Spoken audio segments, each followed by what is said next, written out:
Muchísimas gracias, muy buenas tardes a todas y a todos ustedes. Agradezco esta nueva invitación para participar en este cuarto foro sobre seguridad y justicia, y en el que he tenido ya en el pasado oportunidad de participar entonces en mi carácter de gobernador del Estado de México y ahora como candidato a la presidencia de la República por el partido PRI en alianza con el Partido Verde. Sin duda el tema que hoy nos ocupa es el más sensible y el de mayor preocupación entre la sociedad mexicana. México hoy siente miedo, temor, angustia y lamentablemente la ola de violencia que se ha extendido a varias entidades del país ha dejado entre la sociedad mexicana o está propiciando entre la sociedad mexicana un ambiente de zozobra y de privación a su libertad. Porque hay mexicanos que dejan de hacer o de tener actividades que libremente hubiesen decidido llevar a cabo si no se viviera en este ambiente de violencia y de inseguridad.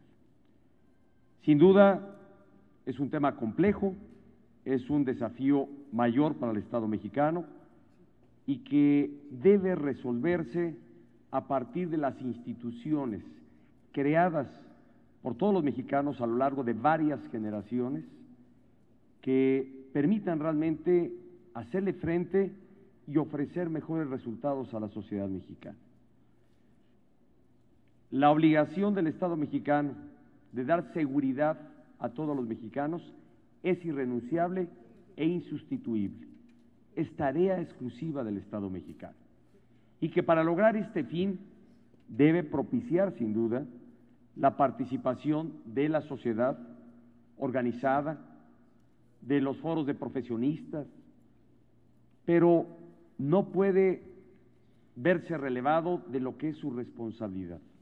Es el Estado el garante de que realmente la sociedad tenga condiciones de seguridad.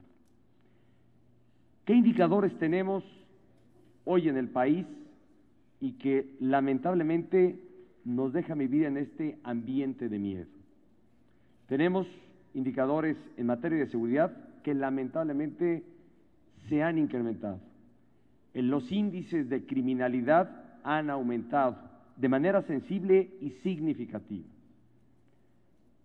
En lo que es el indicador universal para medir las condiciones de seguridad de cualquier entidad o nación, que es la tasa de homicidios por cada 100,000 habitantes, en nuestro país pasó de ser de 10 a casi 23 que hoy México tiene.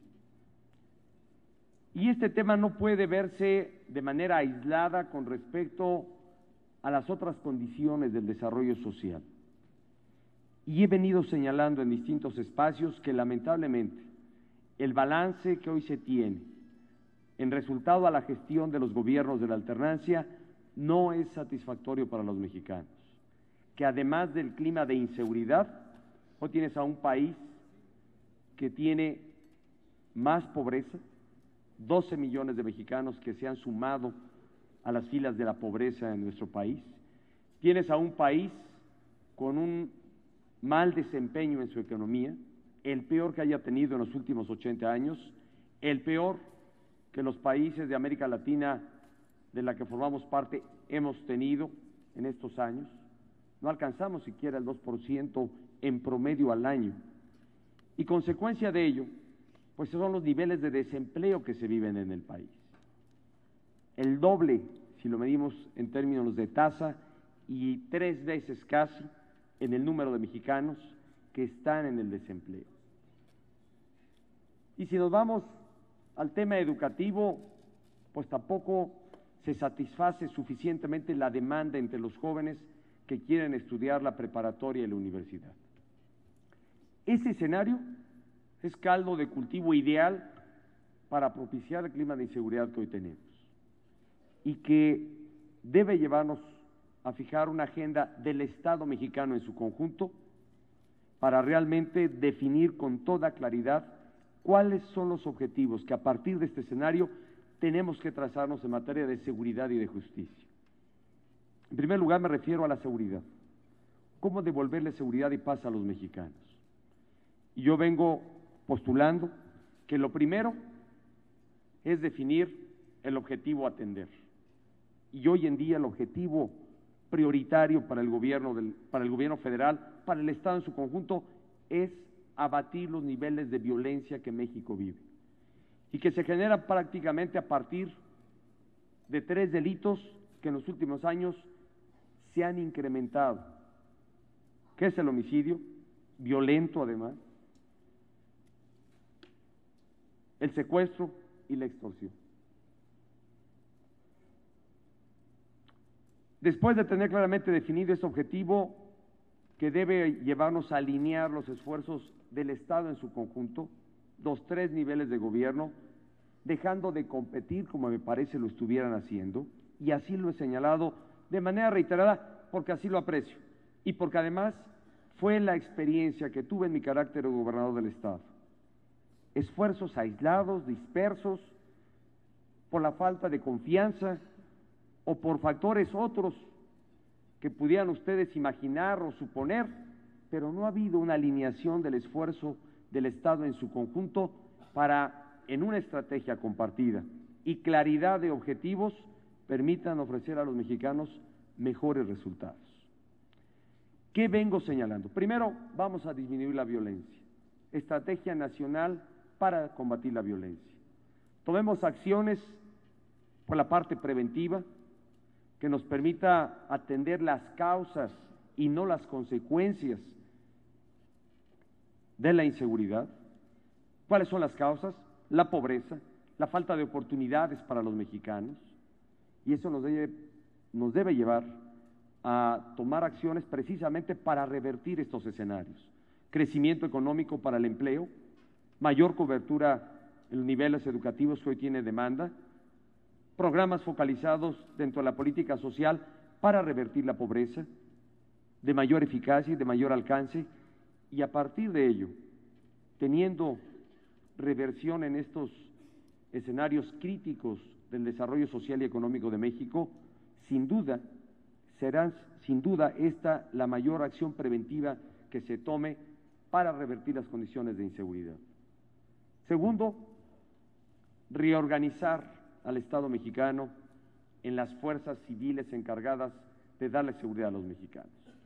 Y para ese propósito he propuesto 3 organizaciones policíacas que debieran ocuparse de la seguridad. Primero, la Policía Federal, que aquí públicamente he hecho reconocimiento de lo que se ha hecho en estos últimos años. Creció la capacidad de esta institución en el número de elementos, en el equipamiento, en la profesionalización. Tarea que no debe suspenderse, sino al contrario, continuarse, para llevar a esta institución a un cuerpo sólido, donde al menos, espero yo, pase de tener 36,000 elementos que hoy tiene a 50,000 elementos. Segundo, aprovechar la fuerza militar que en tareas de seguridad hoy se dedica para combatir la inseguridad y que se estima es del orden de 40,000 elementos, que bien podrían pasar a ser parte de una fuerza con preparación militar, pero que bajo un mando civil apoyen las tareas de las policías municipales debilitadas y algunas inexistentes, y que se han convertido varios municipios de menor población en el refugio del crimen organizado. Por ello, el interés de ampliar esta fuerza y dedicarla a este objetivo de fortalecimiento institucional en los municipios de menor población, y que se requiere realmente exista la presencia del Estado mexicano a través de esta fuerza. Y tercer elemento, impulsar la creación de las policías estatales únicas. Ana María en su momento señalaba, hoy el crimen organizado, a diferencia de años anteriores, hoy actúa con mayor uso de violencia, con mejor armamento, con mayor sofisticación. El Estado mexicano no estaba suficientemente preparado para enfrentar este perfil de actuación del crimen organizado. Tenemos que profesionalizar nuestra policía, y creo que en el orden estatal, en respeto al sistema federalista que México tiene, podríamos dar paso a la creación de estas policías estatales únicas que bajo mando único realmente tuvieran condiciones de mayor profesionalización, condiciones laborales homologadas, equipamiento también homologado, con lo cual tendríamos una fuerza policíaca de mayor capacidad y más profesional. Tercer elemento, y es el que centralmente nos ocupa en este foro, el sistema de justicia. Sin duda México dio un paso muy importante en la reforma de 2008, y aquí está quien es hoy presidente de la Fundación Coloso y entonces presidente de la Comisión de Justicia, encargada justamente de asegurarse con todos los diputados, con esos muchos diputados que decía Rafael que hay en nuestro Congreso, pero que de manera consensada impulsaron una reforma trascendental en materia de justicia para el país, que vino a trastocar y modificar el sistema de justicia que por casi 100 años teníamos en México y que evidentemente en esta reforma para transitar a la oralidad vino a marcar un rompimiento con paradigmas y con estilos y con formas que se tenían en materia de administración de justicia y que ha enfrentado resistencias en distintos ámbitos, gubernamentales, en profesionistas del derecho, en académicos, pero que estoy convencido de los beneficios y de las bondades del sistema de justicia adversarial y oral que hoy tenemos en México. Lo tenemos plasmado en la Constitución, pero no ha hecho realidad en el país, ni en el orden federal, ni en los órdenes estatales.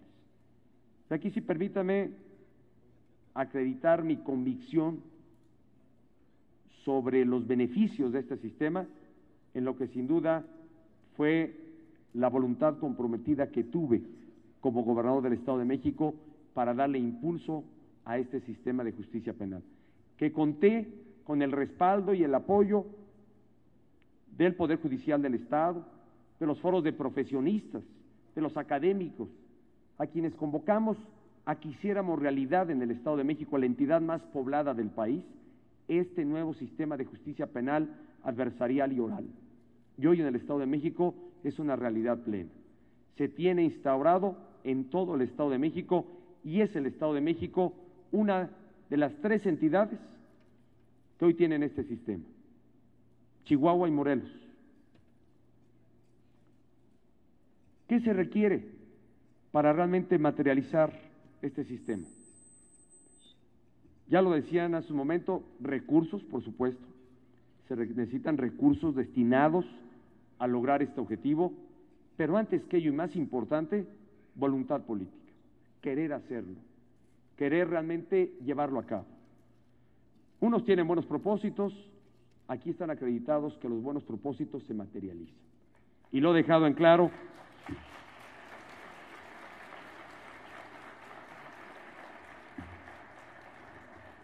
En el Estado de México acreditamos buenos propósitos y capacidad para llevarlo a cabo. Y eso que hice en el Estado de México, me propongo realizarlo en todo el país. Que este sistema de justicia penal se materialice plenamente. Y lo que tengo que decirle a este foro, a este espacio de participación ciudadana y de profesionistas del derecho, interesados realmente en dar seguimiento a este sistema que debe implantarse en el país, me vengo a comprometer con ustedes y desde aquí con todo el pueblo de México a que este sistema de justicia penal, adversarial y oral será realidad en el país. Vengo a comprometerlo porque estoy convencido de los beneficios que este sistema trae para la administración de justicia y porque la seguridad y la justicia para el país no puede quedarse en un solo espacio, ni en materia de prevención, ni de procuración de justicia, sino en toda la cadena a la que Miguel hace un momento se refirió. El sistema de justicia lleva toda una cadena en el proceso que pasa por diferentes etapas y que todas deben consolidarse plenamente para garantizar el debido proceso a cualquier persona procesada, a cualquier mexicano que eventualmente sea acusado de la comisión de un delito y que debe garantizarle el Estado el debido proceso y que va desde la etapa de procuración, previa a la investigación, procuración, administración de justicia y adecuada sentencia condenatoria y la purga de la pena en un espacio que propicie la rehabilitación.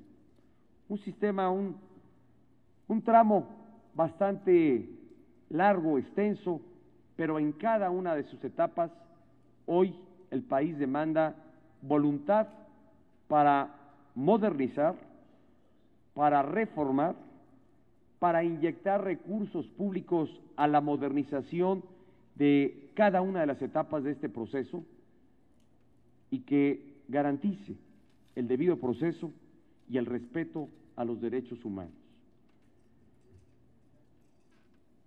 Pasa por la etapa de procuración de justicia, del fortalecimiento de nuestras instituciones encargadas de la seguridad, a las que ya me referí, de modernizar el ámbito de la procuración de justicia para contar con ministerios públicos mejor preparados y capacitados para que puedan llevar con su investigación un debido proceso ante el juez, el romper estas resistencias en el Poder Judicial para realmente garantizar la instauración plena de la oralidad en la justicia penal en nuestro país y, por supuesto, en el proceso de cumplimiento de la sentencia necesitamos modernizar nuestro sistema penitenciario, el cual ya dio de sí. Es un sistema penitenciario no capacitado ni preparado debidamente para la rehabilitación. Hoy, más que rehabilitación, se han convertido las cárceles en escuelas del crimen, porque por igual purgan ahí condena procesados y sentenciados de alta peligrosidad como otros de menor peligrosidad. Y creo que debemos hacer una revisión ante el crecimiento demográfico que el país ha tenido, la mayor demanda en todos estos espacios que demandan atención para los mexicanos y que debemos simplificar y modernizar nuestros procesos para que realmente en el sistema penitenciario tengamos cárceles que propicien la rehabilitación de quienes purgan ahí condena, que aseguren un resguardo efectivo de quienes, siendo delincuentes de alta peligrosidad, deban ahí purgar condena. Y todo esto demanda sí mayores recursos, insisto, pero sobre todo el compromiso y la voluntad política de que a partir de ella se podrá materializar la modernización de toda esta larga trayectoria que sigue el proceso en nuestro país. Mi compromiso ante ustedes y a partir de lo que he acreditado en mi historia política, en mi trayectoria y responsabilidad pública y muy particularmente en la que tuve como gobernador del Estado, es en materia de justicia penal oral lograr su debida implementación. Y los otros,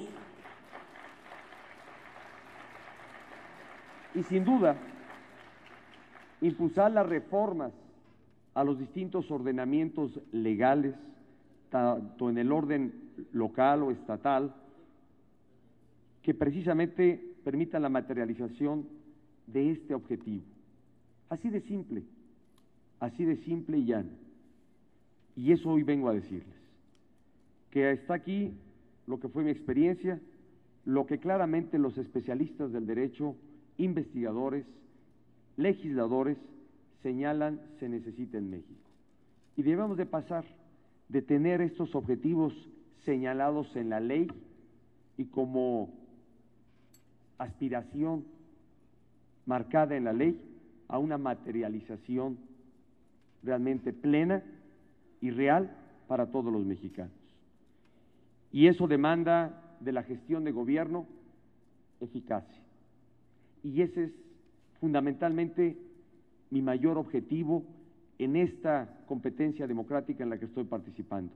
Lograr que México tenga de su gobierno y de los otros niveles de gobierno, gobiernos eficaces, que estén a la altura y en la capacidad de hacer realidad los distintos postulados y objetivos que están trazados en nuestras leyes, en los planes de gobierno, pero que en las leyes, en los ordenamientos legales, hay muchos objetivos que hoy no están materializados. Y muy señaladamente en materia de seguridad y justicia. De eso se trata, de darle al Estado mexicano, a partir de su condición democrática, eficacia en la gestión de gobierno. Esa es la que me propongo llevar a cabo y que permite realmente que nuestra democracia se traduzca en una de mayores resultados para todos los mexicanos. Ese es mi compromiso que ante ustedes hago el día de hoy. Muchísimas gracias.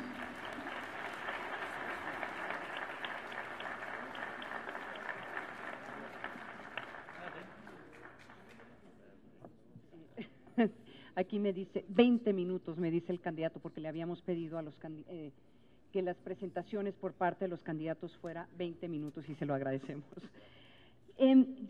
Vamos a empezar con una sesión de preguntas y yo tengo una pregunta que al principio cuando lo vi no estaba yo necesariamente, no sé cómo lo podríamos vincular o si está vinculado al tema que se está discutiendo el día de hoy, que es seguridad y justicia, pero leyendo la pregunta, estas dos preguntas sí están muy vinculados, que tiene que ver con la credibilidad del sistema. Yo creo que lo que más podría destruir todo este proceso de reformas es que se usara este nuevo sistema en una forma política, o sea que un poco lo que estaba mencionando Miguel Sarri, que se empezara a violar los derechos o que se percibiera que es un sistema en donde se estarían persiguiendo personas que son opositoras de algún gobernante. Y también un poco estas dos preguntas, porque las voy a juntar, reflejan un desaliento creo que hay que tiene que ver con este proceso electoral. Yo lo estoy viendo desde los medios de comunicación. Entonces le voy a poner las dos preguntas. La primera pregunta es de Blanca Estela Jiménez Núñez. ¿Por qué solo cuando son tiempos electorales usted, al igual que los demás, se acercan a la gente y no lo hacen antes o después? Y esto le adiciona la pregunta es, ¿cuál es el futuro de los 131 estudiantes de la Ibero que están investigando usted y su partido, entre comillas, aunque lo niegue, entre comillas, si llega a ser presidente? Y esa es una pregunta de Óscar Ponce. Sí, yo lo juntaría, sí.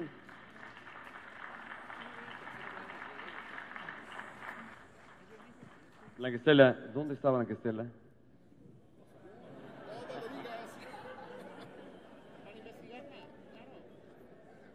Primero déjame, ya ubiqué a Blanca Estela, y déjame decirte, Blanca Estela, que yo estoy convencido que en materia de procuración, de seguridad y de justicia, que es el tema que hoy nos ocupa, la actuación del Estado mexicano tiene que estar por encima de las actitudes y de los intereses partidarios. Tiene que ser una actuación con visión de Estado y no en razón de intereses eventualmente partidarios. Por eso me parece que no caben los señalamientos que llegan a hacerse sobre las condiciones de seguridad que privan en un lugar y en otro, y que no responden realmente a la fuerza política que eventualmente tenga ahí gobierno. De tal suerte que, y esto lo vinculo a lo que Ana María comentaba, debe haber credibilidad y confianza en las instituciones del Estado mexicano para una adecuada procuración y administración de justicia. Cuando se pierde la confianza, verdaderamente el sistema en sí mismo se fragmenta, se fractura y da señales claras de debilitamiento.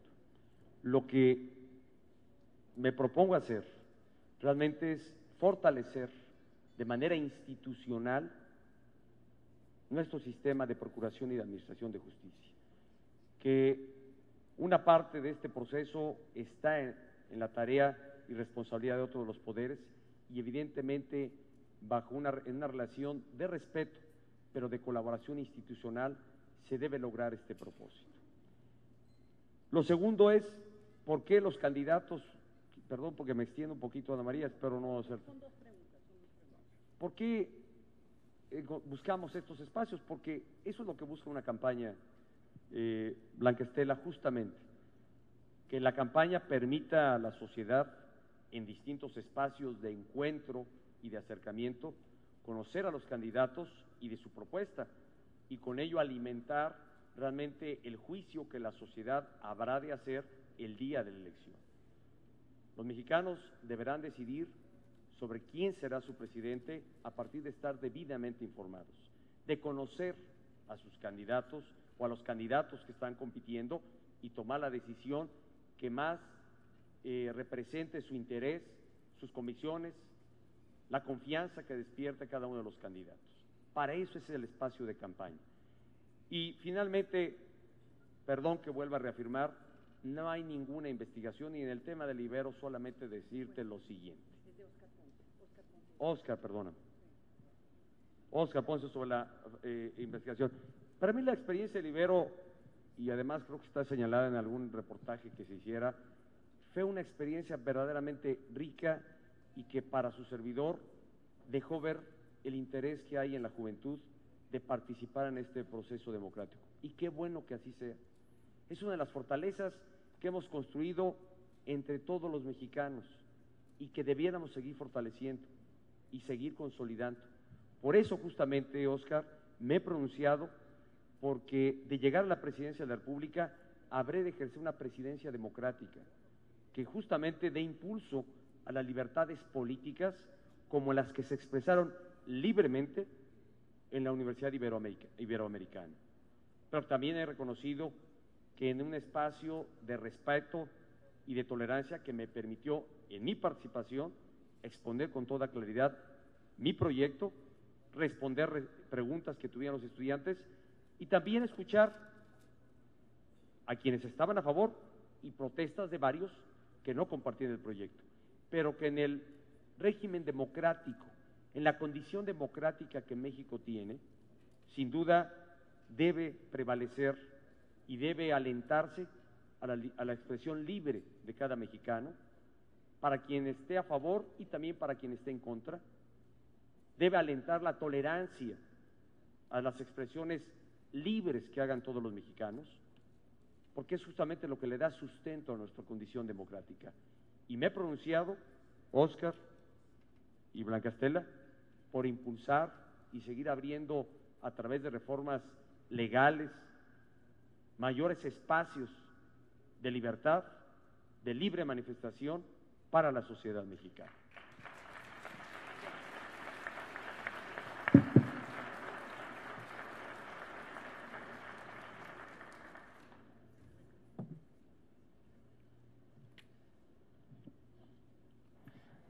Tengo una pregunta. En el contexto de lo que señala Beccaria, que no es la gravedad de las penas, sino la eficacia en su aplicación, precisamente lo que puede constituir un elemento para disuadir los delitos, pregunta Lilian Chapa que si, ya que usted va en alianza con el Partido Verde, hace suya o suscribe la propuesta de pena de muerte a secuestradores, ¿por qué sí o por qué no?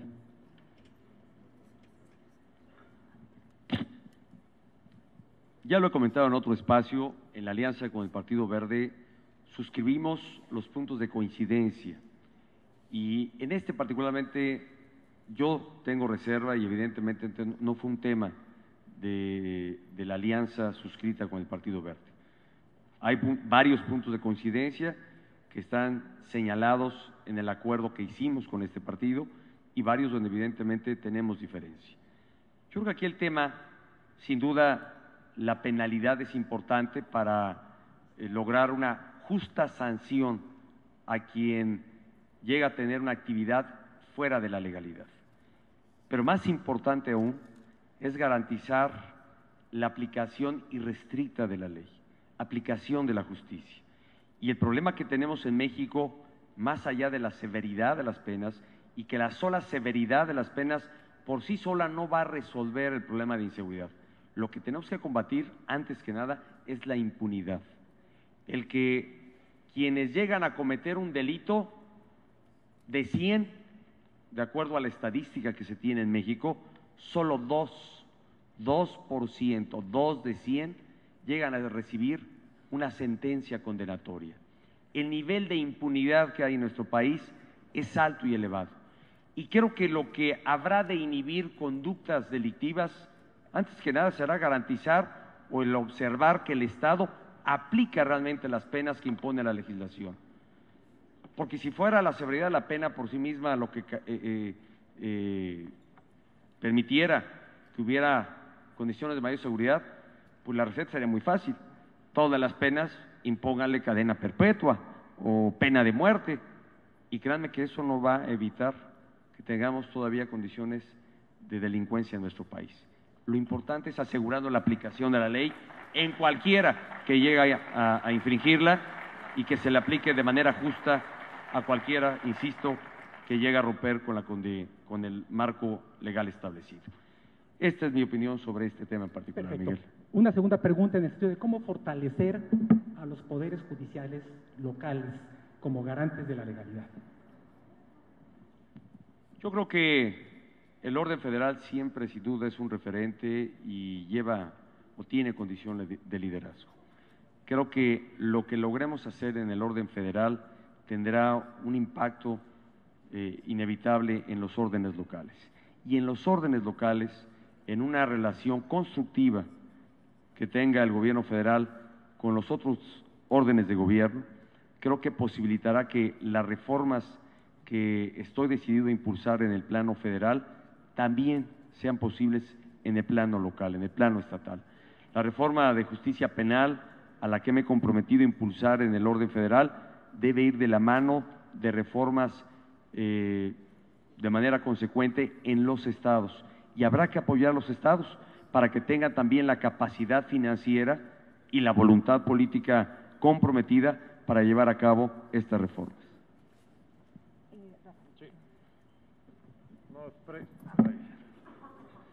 Nos pregunta Maura Liévano: ¿en qué nivel de prioridad estaría el tema de seguridad y justicia en su agenda de gobierno, considerando el resto de temas relevantes como desarrollo sustentable, combate a la pobreza, desarrollo económico, etcétera? Pues yo creo que la exposición que hice en buena medida hubiese sido una respuesta amplia a la pregunta que se me formula.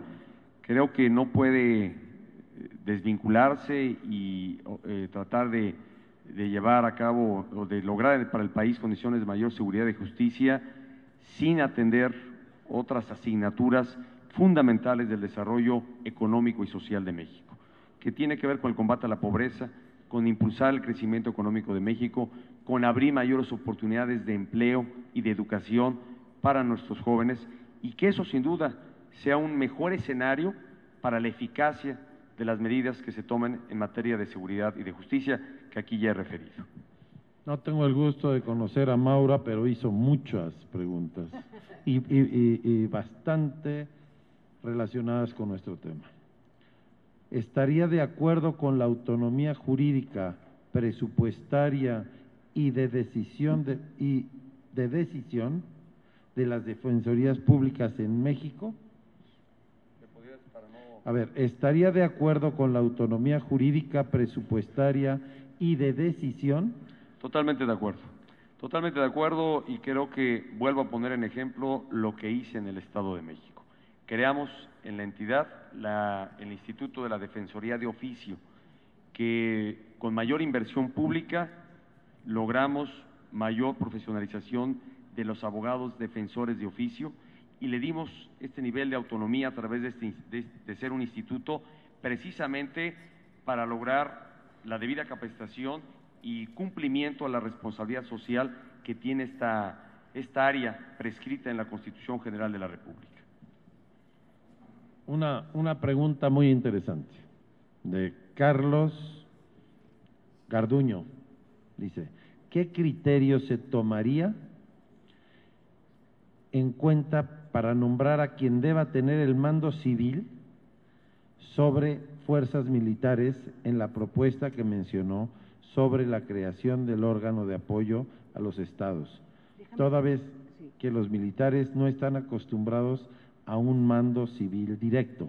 Y quiero agregarle a esa pregunta porque parece que hay algo de confusión con esta propuesta, porque también lo refleja. Nacional. Sí, porque también se refleja en esta pregunta de José Luis Guzmán, que habla que el día de ayer en tercer grado dijo que los militares debían tener como cabeza a un militar por su grado de especialización y él comenta que hoy lo que dice que el ejército, que acaba de decir que deben de estar bajo mando, sí hay una confusión con esa propuesta. No, a ver, creo que, bueno, a lo mejor no fui suficientemente claro.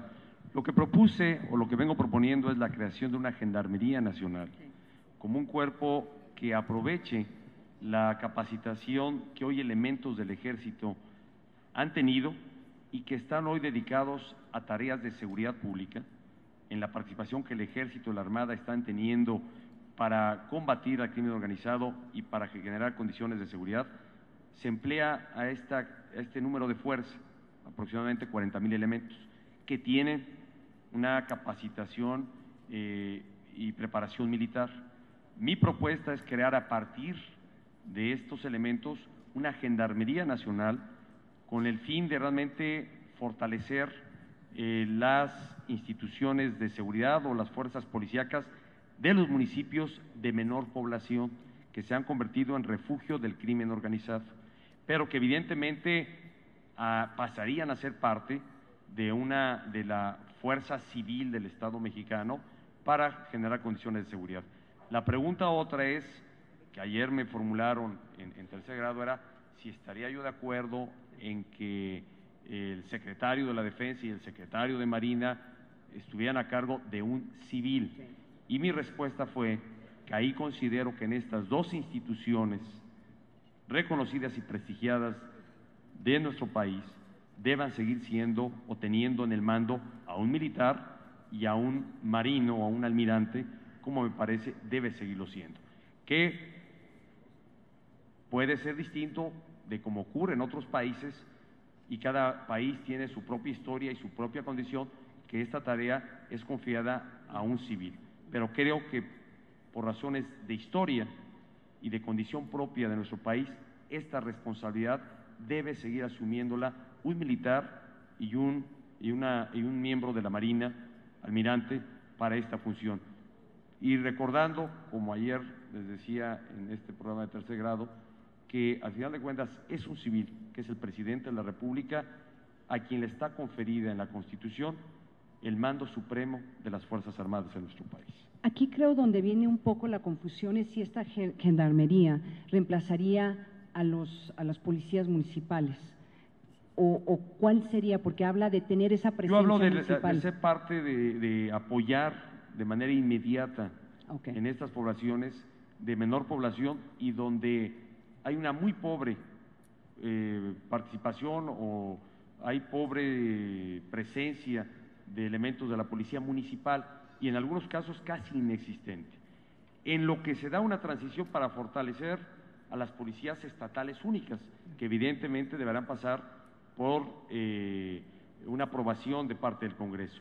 Logrado esto, esta Gendarmería Nacional sería parte de la propia Policía Federal, con lo cual tendrías una fuerza civil del orden federal del orden de 90,000 elementos, entre los 40,000 y 50,000 que me propongo llevar en número a lo que hoy son 36,000 elementos de esta fuerza policiaca. Miguel. En este sentido, candidato, ¿qué le parece la participación de la Fuerza de Apoyo de Naciones Unidas en el ámbito policial? ¿Estaría abierto a esa colaboración? No estaría abierto. Creo que el Estado tiene capacidad y tiene la fuerza suficiente para realmente hacerle frente al crimen organizado, que sin duda falta mayor organización, mayor inversión pública y definición muy clara de la estrategia que deba seguir el Estado mexicano en su conjunto para ofrecer a los mexicanos mejores resultados y condiciones de seguridad. Dice la pregunta, ¿cómo es posible que se señale que debe aprobarse el Código de Procedimientos Penales para instaurar el sistema acusatorio en el ámbito garantista si el proyecto que analiza la Comisión de Justicia de la Cámara de Diputados establece principios inquisitivos puros? ¿Cómo es posible que se señale que debe aprobarse el Código Federal de Procedimientos Penales para instaurar el sistema acusatorio en el ámbito garantista si el proyecto que analiza la Comisión de Justicia de la Cámara de Diputados establece principios inquisitivos puros como intervención de comunicaciones, el arraigo, testigos protegidos, intervención de domicilio, catálogo de delitos graves, etcétera? Yo creo que es un tema que está todavía en debate en la Cámara de Diputados. Creo que no hay una definición, pero creo que el objetivo es muy claro y además en el compromiso que tengo de lo que habré de impulsar de llegar a la presidencia de la República, que será un Estado que actúe en estricta defensa de los derechos humanos. Me he pronunciado a través del manifiesto por una presidencia democrática para realizar las reformas legislativas que deban de hacerse a distintos ordenamientos para garantizar el respeto pleno de los derechos humanos, como además se prescribió en la reforma que tuviera el artículo 1 de nuestra Constitución hace algunos meses por parte del Congreso de la Unión. De tal suerte que, sin duda, estos temas de preocupación y que me parecen la atención mayor de parte de los señores diputados estarán sujetos al debate y a una propuesta que, reitero, sea la legislación procesal penal que se materialice respetuosa de los derechos humanos.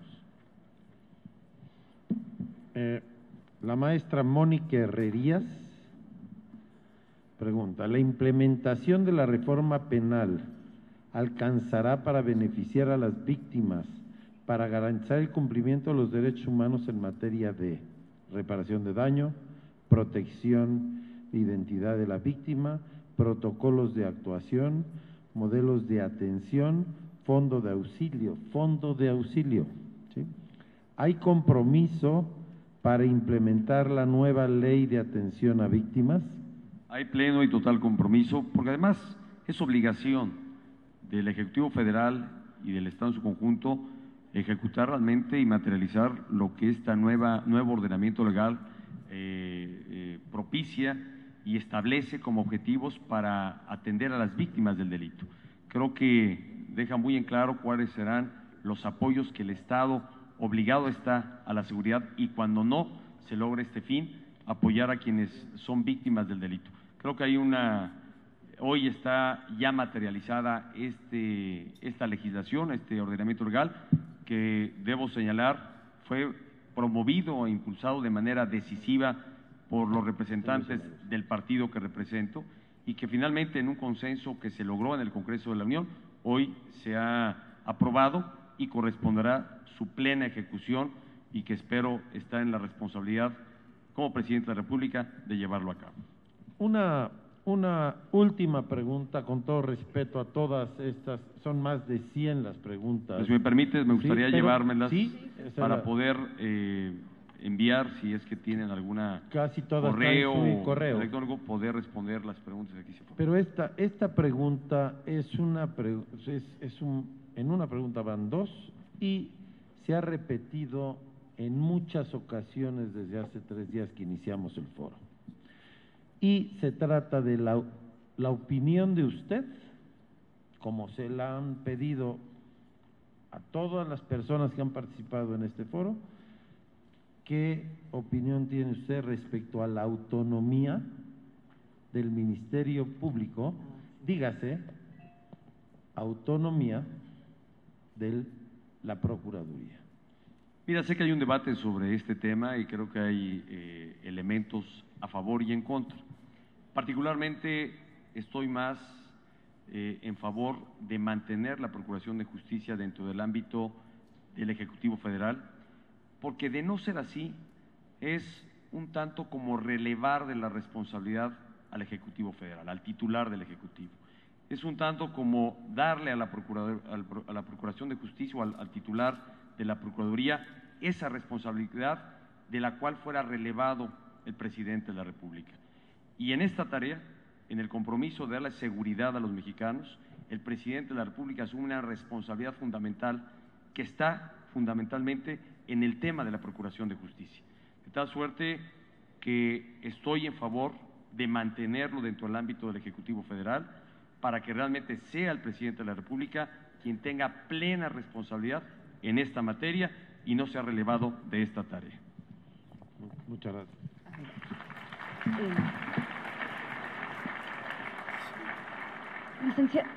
Licenciado, a mí me tocaba hacer como un cierre de 3 minutos y quisiera cambiar un poquito el protocolo, básicamente porque como candidato eres el único candidato que en verdad ha tenido experiencia en implementar este tipo de reformas y se habló de cómo lo implementó y qué fue lo que le ayudó. Yo creo que sería interesante que nos comentara qué haría diferente, o sea, de lo que se hizo en el Estado de México en la implementación de las reformas, ¿qué tendría que cambiar? ¿Qué haría diferente?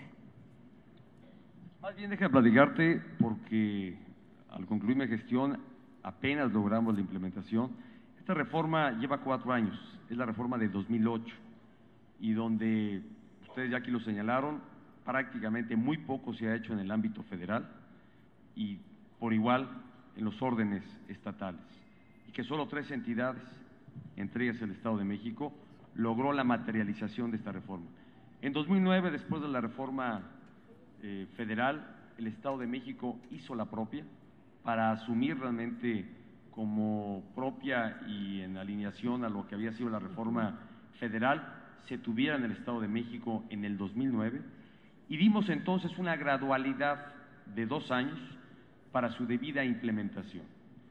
Y esta se concluyó en octubre de 2011. Fue a partir de ir gradualmente implementándola en los distintos distritos judiciales que tiene el Estado de México, porque esto demanda de ir preparando y capacitando las áreas de Procuración de Justicia, al Ministerio Público que será responsable de la debida investigación que habrá de someter ante el juez, de capacitar por igual a los jueces, a los profesionales del derecho y de construir la infraestructura para la oralidad.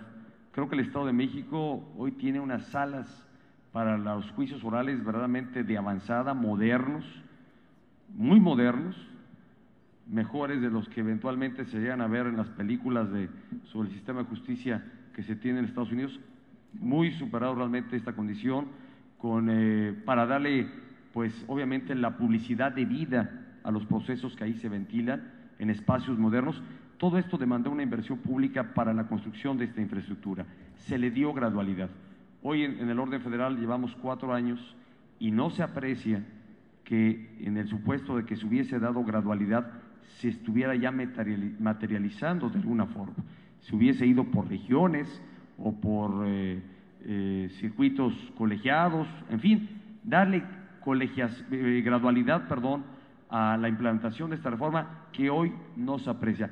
Esta es la experiencia del Estado de México. Creo que uno de los beneficios del sistema de justicia adversarial y oral, sin duda, es el generar mecanismos alternativos para dirimir conflictos, que eso evita que conflictos de menor daño pues puedan ser resueltos a través de otros sistemas alternativos sin llegar a la saturación en los espacios que corresponde al juez emitir el juicio y la aplicación de la justicia sobre los casos que se presentan ante él. Esta es la experiencia.